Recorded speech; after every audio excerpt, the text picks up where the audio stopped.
Capital Santé, 2 minutes pour comprendre. Aujourd'hui, le ronflement. Alors, docteur, le ronflement, ça vient d'où? Alors, c'est un blocage partiel des voies aériennes supérieures pendant le sommeil, donc évidemment, lié à un blocage du pharynx. Ça, c'est le mécanisme. Ok. Et alors, c'est ça qui produit ces sons qui sont. Ça a un rapport avec l'obésité, le ronflement? Oui, tout à fait. Alors, le ronflement en lui-même, isolé, il n'est pas grave, mais parfois, ça révèle ce qu'on appelle le syndrome d'apnée du sommeil, qui est un problème, là, pour le coup, de santé potentiellement grave, puisque ça entraîne des complications sur le plan cardiovasculaire, pardon, hypertension, maladie coronaire.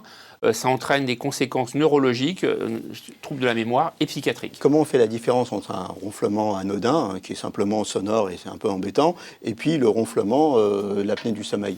Alors, deux manières. Au niveau clinique, le ronflement lié à un syndrome d'apnée du sommeil va avoir des conséquences, c'est-à-dire le patient, il va être fatigué dans la journée, il va avoir mal à la tête, il ne va pas être bien. Donc là, c'est un signe d'alerte en faveur de l'apnée du sommeil.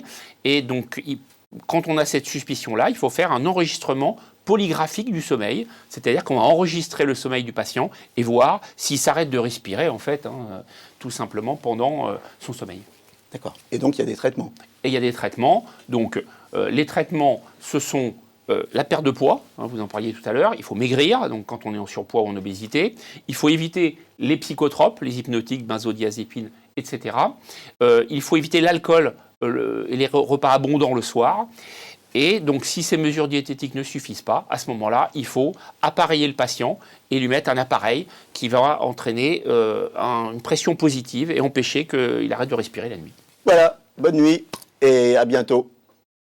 Nos émissions vous plaisent, alors aidez-nous à faire grandir la chaîne pour parler santé au plus grand nombre.